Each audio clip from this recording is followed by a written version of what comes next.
देश को खंड खंड करने वाली कांग्रेस, सत्ता का मोह, पद की प्राप्ति के लिए भारत माता के टुकड़े करने वाली कांग्रेस भारत जोड़ो यात्रा निकालने वाली है। राहुल गांधी ने 2024 के लोकसभा चुनाव में सफलता प्राप्त करने के लिए और मोदी जी का मुकाबला करने के लिए जो रास्ता चुना है, उन्होंने ये तय किया है कि वो 12 राज्यों में 3570 किलोमीटर की यात्रा कन्याकुमारी से लेकर कश्मीर तक करेंगे। और उन्होंने ये भी तय किया है कि वो इस दौरान किसी होटल में या कार्यालय में या किसी के घर पर नहीं ठहरेंगे, बल्कि कंटेनर में अस्थायी रूप से उनका निवास बनाया जाएगा और ये कंटेनर ही उनका अगले 150 दिन के लिए ठिकाना होगा। अब आप सोच रहे होंगे कि राहुल गांधी, जिसको युवराज भी कहा जाता है, जो पैदा हुए थे तो उनके जन्मदिन का केक हवाई जहाजों में काटा जाता था, जिनके पिताजी आईएनएस विक्रांत को छुट्टियां मनाने के लिए ऐसे इस्तेमाल करते थे जैसे आप अपनी घर से कार उठा के घूमने चले जाएं। ऐसा व्यक्ति जिसके नाना जी जब भारत देश आजाद हुआ 1950 में आईएनएस दिल्ली नाम का एक शिप, उसको लेकर के छुट्टी मनाने निकल जाते हों, ऐसे खानदान में जन्म लेने वाला राहुल गांधी आखिरकार कंटेनर में क्यों रहेगा? लेकिन आपको इस क्रोनोलॉजी को समझना होगा कि राहुल गांधी का अचानक से ये कंटेनर में घूमना, कंटेनर में रहना और कश्मीर से कन्याकुमारी तक की यात्रा करना, ये क्या अचानक से एक विचार आ गया है कि भारत कहीं टूटने जा रहा था, भारत में कोई ऐसी शक्तियां काम कर रही थी जिससे इस देश के टुकड़े होने जा रहे थे? ऐसी कोई खबर तो आपने सुनी नहीं होगी। फिर राहुल गांधी ये भारत जोड़ो यात्रा के नाम पर किनको जोड़ने के लिए निकला है? भारत का कौन सा ऐसा राज्य है जो भारत से अलग होने जा रहा है? भारत में ऐसी कौन सी समस्या है जो लगा राहुल गांधी को कि भारत टूट रहा है? और इसीलिए जो कट्टर कांग्रेसी रहे और राहुल गांधी के खासम खास आज वो भारतीय जनता पार्टी में हैं और असम राज्य के मुख्यमंत्री हैं हेमंत बिस्वा शर्मा, उन्होंने बाकायदा इस यात्रा को लेकर राहुल गांधी को घेरा था और यह कहा था, राहुल गांधी जी आप भारत जोड़ो यात्रा निकाल रहे हैं, आपको निकालनी चाहिए तो बांग्लादेश जोड़ो यात्रा और पाकिस्तान जोड़ो यात्रा, क्योंकि वो भारत का कभी अंग थे और आपकी राजनीति के चलते, यानी कांग्रेस की राजनीति के चलते 1947 में पाकिस्तान हमसे अलग हुआ और उसके बाद 1971 में बांग्लादेश हमसे अलग हुआ। और इसीलिए जोड़ने की जरूरत है, आप जोड़ सकते हैं। अगर आपको कोई अभियान जोड़ने के लिए चलाना है, भारत का जोड़ने की अगर बात करते हैं तो बात करिए या तो अखंड भारत की, जिस अखंड भारत में दुनिया के कई ऐसे देश थे जो अखंड भारत के नक्शे में आज अलग अलग हैं, कभी वो भारत का हिस्सा हुआ करते थे।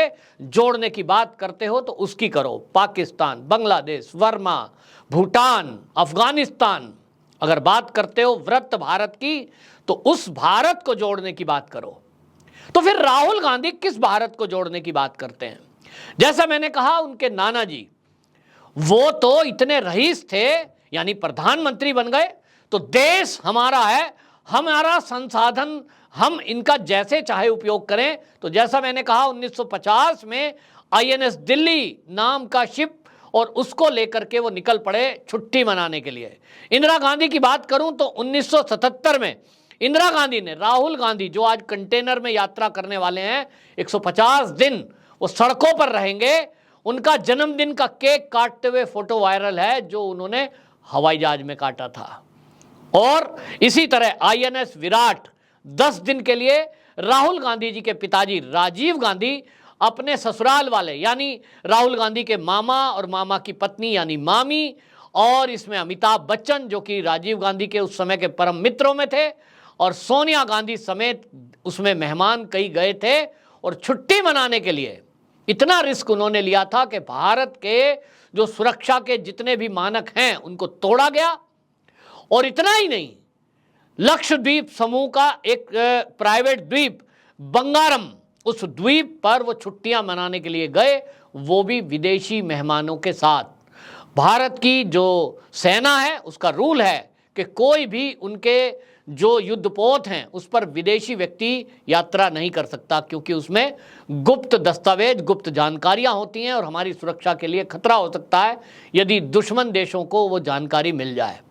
लेकिन इस सबको दरकिनार करा गया और रईसी दिखाने के लिए, देश के संसाधनों पर अपना हमारा राज है, हम राजा हैं यहाँ के, ये दिखाने के लिए आईएनएस विक्रांत पर 10 दिन की छुट्टी मनाई गई राजीव गांधी एंड फैमिली के द्वारा।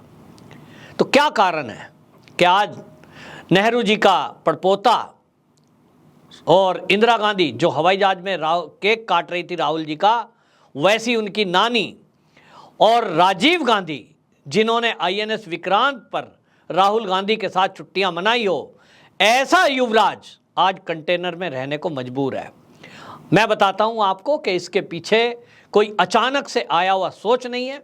भारत में कोई तोड़ने वाली नीति इस समय नहीं है कि जो समस्या है, असली समस्या है मोदी। और मोदी की समस्या यह है कि 2024 के लोकसभा चुनाव में अभी तक के जितने सर्वे आए हैं वो ये बताते हैं कि नरेंद्र मोदी यानी भारतीय जनता पार्टी 2024 के लोकसभा चुनाव में पिछली बार से भी ज़्यादा सीटों के साथ वापसी कर रही है। और इतना ही नहीं, जब तक नरेंद्र मोदी सत्ता में वापसी तीसरी बार प्रधानमंत्री पद की शपथ लेंगे, वो इस देश का जो उन्होंने लक्ष्य तय किया है $5 ट्रिलियन इकोनॉमी, अखंड भारत, हिंदू राष्ट्र, इन सब की परिकल्पना में कई कदम आगे बढ़ चुके होंगे। बहुत सारे लोग बात करते हैं हिंदू राष्ट्र बनाने की, लेकिन हिंदू राष्ट्र वो हिंदू राष्ट्र जहां जो अखंड भारत है वो इस भारत माता का टुकड़ा हो, यानी वो जो अखंड भारत है जब तक वो पूरा नहीं प्राप्त कर लेंगे तब तक हिंदू राष्ट्र कहना वो काफी नहीं होगा। और इसलिए उस लक्ष्य को प्राप्त करने के लिए, जो अखंड भारत का हमारा सपना है, उसको साकार करने के लिए हमारे देश को आर्थिक रूप से मजबूत होना पड़ेगा। और उसके लिए सबसे पहली सीढ़ी है आत्मनिर्भर बनना। मोदी जी की सारी योजनाएं आत्मनिर्भर भारत की तरफ है।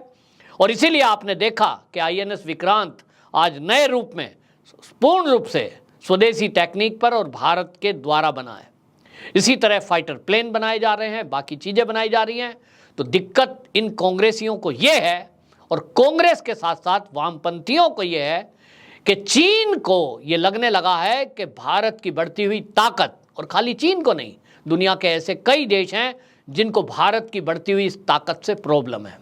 उनको लगता है कि मोदी ने जो प्रण किया है, जो भारतीय जनता पार्टी सोचती है, जो राष्ट्रीय स्वयंसेवक संघ लक्ष्य तय कर लेती है, उसको प्राप्त करके रहती है। और इसलिए ऐसा ना हो कि भारत जिस तेजी से तरक्की कर रहा है, जिस तेजी से वो आत्मनिर्भर बन रहा है, जिस तेजी से भारत की अर्थव्यवस्था सुधर रही है, आज नहीं तो कल वो फिर से विश्व गुरु बन जाएगा, फिर से अखंड भारत बन जाएगा, फिर से जो उसके टुकड़े हुए थे उनको वो अपने आप में समाहित कर सकता है, इतनी शक्ति उसके पास आ जाएगी। और इसीलिए जो भारत के बाहर बैठी हुई भारत विरोधी ताकतें हैं, उन सारी ताकतों ने अपने जो स्लीपर सेल हैं, जो उनके गुर्गे हैं, जो उनके पिट्ठू हैं, जो उनकी कठपुतली है, उन सबको एक्टिव किया है कि अब की बार मोदी सरकार, ये नारा पूरा हो ना जाए। सब लोग अलग अलग तरीके से लड़ रहे थे। कोई लेख लिखता था, कोई मीडिया में आकर नैरेटिव चलाता था, कोई सड़कों पर आंदोलन करता था, कोई राजनीतिक दल संसद के अंदर हल्ला गुल्ला करता था। लेकिन अब वो जो विदेशी ताकतें हैं, उन्होंने इन सबको हुक्म दिया है कि आप सब मोदी को अकेले अकेले हराने में कामयाब नहीं हो पाओगे। और इसलिए अब समय है कि एक प्लेटफॉर्म पर एक साथ आइए और एक साथ मिलकर के मोदी पर आक्रमण करिए। और इसीलिए ये योजना बनाई गई है कंटेनर की यात्रा। राहुल गांधी ने ये जो कंसेप्ट है, ये पाकिस्तान से लिया है। पाकिस्तान के प्रधानमंत्री का प्रधानमंत्री बनने से पहले का आंदोलन आप याद करिए तो 2014 में जो क्रिकेटर इमरान खान है, उन्होंने इसी तरह कंटेनरों में यात्रा की थी और कई कंटेनरों को इस तरह से अत्याधुनिक बनाया था कि उनके ऊपर करोड़ों रुपया खर्च करके उसके अंदर सारे ऐशो आराम की सुविधाएं उसमें रखी गई थी। एसी, टॉयलेट, स्लीपर रूम, बाकी सारे मनोरंजन के उसमें साधन रखे गए थे, लेकिन जनता को दिखता था कि इमरान खान कंटेनर के अंदर सो रहे हैं, और उससे लोगों की सहानुभूति बनी। कई सड़कों पे अराजकता का माहौल बना, ट्रैफिक जाम हुआ, और लोगों को जब दिक्कत हुई तो पुलिस ने कार्रवाई की, और पुलिस की कार्रवाई में झड़प हुई, और उस झड़प में माहौल खराब हुआ, और इसी में सरकार की बदनामी हुई। नतीजा, इमरान खान प्रधानमंत्री बन गए।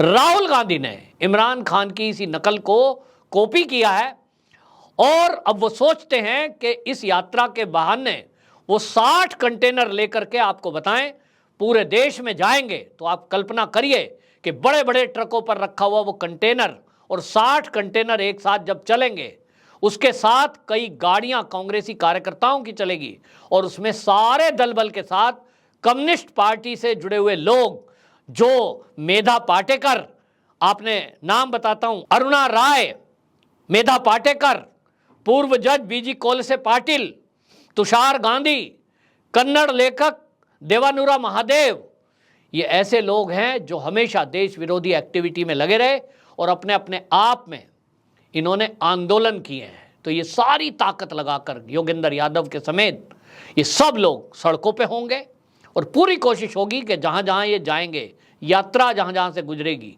वहाँ ये इस तरह का माहौल करेंगे कि सरकार इनके खिलाफ बल प्रयोग करे।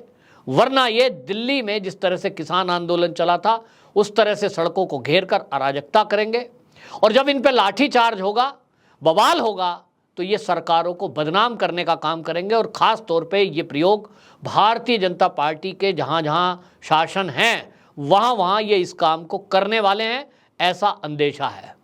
एक ही तरीका है, सुप्रीम कोर्ट के जरिए इस यात्रा को रोका जाए, क्योंकि देश में ट्रैफिक की व्यवस्था इससे परेशान होगी, ट्रैफिक व्यवस्था बाधित होगी।